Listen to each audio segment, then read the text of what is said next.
మేము ఆదిలాబాద్ నుండి వచ్చినామండి. వాళ్ళ సెక్రటేరియట్ ముట్టడి ఉందని. టీజీపీఎస్సీకి ప్రిపేర్ అవుతున్నటువంటి స్టూడెంట్స్ అప్కమింగ్ ఎగ్జామ్స్కి రీసెంట్లీ స్టాటిస్టికల్గా చూసుకుంటే చాలామంది మార్జిన్లో పోయిన వాళ్ళు గ్రూప్ 2 గ్రూప్ 3లో ఉన్నారు. అండ్ గ్రూప్ 1లో జరిగిన అన్యాయం మనకు తెలిసిందే. సో ఆ రకంగా మేము కోరుకునేది, మాకు కావాలనుకున్నది, కాంగ్రెస్ వాళ్ళు హామీ ఇచ్చింది ఉద్యోగాలు కావాలి, జాబ్ నోటిఫికేషన్ కావాలి, జాబ్ క్యాలెండర్ వస్తుందని నమ్మకంతోనే గత సంవత్సరంగా ప్రతిరోజు వెయిట్ చేస్తూ ఉన్నాము.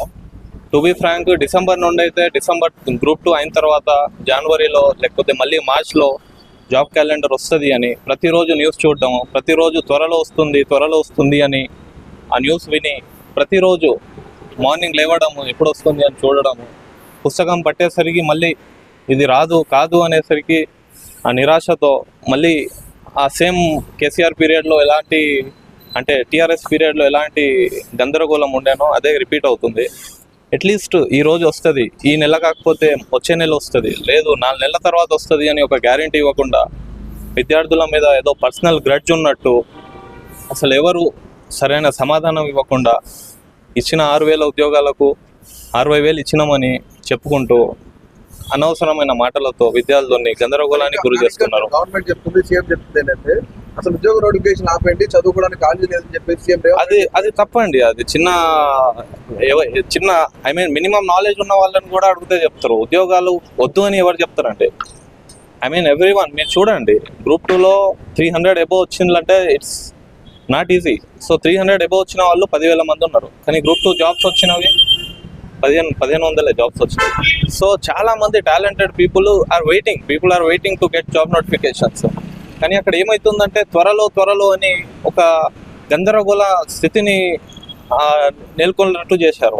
రియాజ్ సార్ కానివ్వండి, లేకపోతే బల్మూరు వెంకట్ సార్ కానివ్వండి, చనగాన్ దయాకర్ సార్ కానివ్వండి, అసలు త్వరలో అంటున్నారు. లేదు భయ్, మేము ఈ నెలకి ఇస్తాము, ఈ రోజు ఇస్తామని ఒక గ్యారంటీ ఇస్తే ఈ సెక్రటేరియట్ ముట్టడి ఉంటుందా, ఈ గందరగోళం ఉంటుందా? మా స్టూడెంట్స్ ఎందుకు బాధపడతాం? మేము ఆదిలాబాద్ నుండి వచ్చినాం. ఇప్పుడు అసలు మేము ఎందుకు బాధపడాలి? మేము ఎందుకు ఇంత ఇబ్బంది పడాలి? అట్లీస్ట్ మీరు చెప్తే అయిపోతుంది. ఎక్కడ ఇచ్చారండి? మీరే చూడండి. గ్రూప్ 4 లెక్క పెట్టుకుంటున్నారు. గ్రూప్ 4 అంత ప్రాసెస్ టీఆర్ఎస్ పీరియడ్ లోనే అయిపోయింది.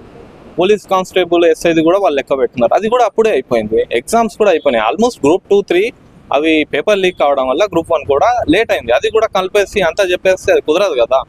కొంచెం మినిమం కామన్ సెన్స్ ఉండి మాట్లాడండి మీరు కూడా. సార్ మొన్న రేవంత్ రెడ్డి సార్ గారు స్టూడెంట్ మీద ఏదో గ్రడ్జ్ ఉన్నట్టు, ఐ థింక్ మొన్న ఓడిపోయిన ఎమ్మెల్సీ ఎలక్షన్స్ వల్ల సార్కి గ్రడ్జ్ వచ్చిందేమో. అసలు త్వరలో అంటున్నారు. కాదు, ఈ రోజు ఇస్తామనండి, ఇంకో 2 నెలల తర్వాత లేకపోతే 4 నెలల తర్వాత ఇస్తామని చెప్పండి, అయిపోతుంది. We don't protest. ప్రభుత్వం అధికారంలోకి వచ్చిన తర్వాత సంవత్సరంలో 54,000 ఉద్యోగాలు మన రాష్ట్రంలో తప్ప ఏ రాష్ట్రంలో అమలు కాలేదని చెప్పి తప్పండి. అది మీకు తెలియదా? న్యూస్ పేపర్ చదవట్లేదా? అది పాత ఉద్యోగాలు క్యాలిక్యులేట్ చేసుకుంటే ఎట్లా అండి? అట్లా అంటే మరి రీసెంట్ గా 5 lakhs జాబ్ కార్డు ఇస్తాను, ఇంకా మీ చేతికి అందలేదా? ఎక్కడ అండి? అసలు ఏమి ఇవ్వలేదు. అట్లీస్ట్ జాబ్ నోటిఫికేషన్ అండి ఈ రోజు వస్తుందని చెప్తే మేము చదువుకుంటా కూర్చుంటాము. అసలు ఏం రావట్లేదు. అదే ప్రాబ్లం కదా. లేదు 6 నెలల తర్వాత వస్తుంది అనండి, రివైజ్డ్ ఇస్తామని చెప్పండి, ఈ రోజు ఎగ్జామ్ ఉంటుందని చెప్పండి. లేదు, అసలు ఏం చెప్పండి. త్వరలో అంటే ఏందండి?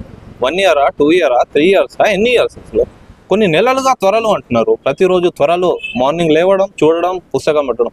June 2 వరకు అయితే అన్న మీరు నమ్మరు, ప్రతిరోజు వెయిట్ చేస్తున్నాము June 2 వస్తుంది అని. అసలు ఫిక్స్ అయిపోయినాం మా లైబ్రరీలో అందరం, అరే వచ్చేస్తుంది ఈ రోజు. కానీ ఆ రోజు అందరం డిస్కస్ అయింది, ఇక రాదేమో, ఇక బంద్ చేస్తాం. మా లైబ్రరీకి 30-40 కిలోమీటర్ల నుండి బండి వేసుకొని చాలా మంది వస్తూ ఉంటారు చదువుకోవడానికి. వాళ్ళందరూ ఆ హోప్తోనే అరే June 2 వస్తుంది కదా అన్నట్టు. మీకు నార్మల్ అనిపించవచ్చు, ఎందుకంటే పాలిటీషియన్స్ ఆర్ రిచ్ పీపుల్. కానీ ఒక గ్రామంలో పెరిగే పేద విద్యార్థికి ఒక 40-50 వేల ఉద్యోగం చాలా పెద్ద, it's a very big thing for him. కాబట్టి మీరు దాన్ని చాలా చులకనగా చూస్తూ త్వరలో అంటూ అసలు దాన్ని నెగ్లెక్ట్ చేసేస్తున్నారు. ఐ మీన్ మీనింగ్లెస్ చేసేస్తున్నారు. ఇట్స్ నాట్ కరెక్ట్ అని. అండ్ నిరుద్యోగులతో పెట్టుకుంటే ఏమవుతుందో అని కూడా మీకు తెలుసు. కాబట్టి ప్రీవియస్ గవర్నమెంట్తో ఏమైందని కూడా తెలుసు. ఇప్పుడు కూడా ఆల్మోస్ట్ నిర్బంధం చేసేసి ఇక్కడ సెక్రటేరియట్ దగ్గర అడ్డుకోవడానికి ట్రై చేశారు. కానీ మీకు తెలుసు ఏమవుతుందో. ముందు వస్తున్న ఎలక్షన్స్ తప్పకుండా. మా డిమాండ్స్ ఏం లేదండి, స్టూడెంట్స్ కి కావాల్సింది ఏంటి? We need jobs. అప్పుడు మేము అడగకుండానే వాళ్ళే చెప్పారు 2 lakhs ఇస్తామని చెప్పారు. ఓకేనా? మాకు జాబ్ క్యాలెండర్ ఇవ్వండి.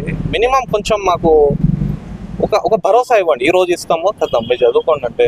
అసలు ఈ ప్రొటెస్ట్లు ఎందుకు, టైం వేస్ట్ ఎందుకు చేసుకుంటాం చెప్పండి, మాకు తెలంగాణ అవసరం ఉద్యమంలో మన నియామకాలు మనకు వస్తాయని చెప్పి ఉద్యమం తీసుకొచ్చి తెలంగాణ అదే అండి, మేము చెప్పేది అదే. అని చెప్పి ఈ ప్రభుత్వం తీసుకొచ్చిన ముఖ్య పాత్ర మీద ఉంటది. అదే అయినా అండి, ఇప్పుడు మళ్ళీ ఉద్యమం మళ్ళా చివరికి మేము మా కళ్ళకు ఆల్మోస్ట్ టీఆర్ఎస్ వచ్చే ఆ విండులో నిరుద్యోగులు ప్రొటెస్ట్ చేయడం వల్ల మీకు తెలుసు అసలు ఒక 15 days బ్యాక్ వరకు కూడా ఎవరు కాంగ్రెస్ వస్తుంది అనుకోలేదు, అది కాంగ్రెస్ వల్ల కూడా తెలుసు. కానీ పాయింట్ ఏంటంటే నిరుద్యోగుల వల్ల వచ్చినారు, అదన్ని నిలుపుకుంటే చాలా బాగుంటుంది. లేదు అంటే what fate will decide. Students ఏం చేస్తారో మీకు తెలుసు, ఎవ్రీథింగ్. నెక్స్ట్ కార్యాచరణ ఉండబోతుంది. తప్పకుండా ప్రొటెస్ట్ చేస్తాము, దక్కే వరకు పోరాడతాం తప్పకుండా. Will fight until we get it. స్థానిక సంస్థ ఎలక్షన్స్ వస్తున్నాయి, మీ తరఫున ప్రచారం చేయబోతారు? తప్పకుండా చేస్తాం అండి, ఊరూరా తిరుగుతాం. Will show what will happen. విదేశాల్లో ఉన్నత విద్యను చదువుకోవాలని అనుకుంటున్నారా? అయితే వెంటనే ఫ్లైగ్రాడ్ ఓవర్సీస్ ఎడ్యుకేషన్ కన్సల్టెన్సీని సంప్రదించండి. మీ విదేశీ కలలను సాకారం చేసుకోండి. ఫ్లైగ్రాడ్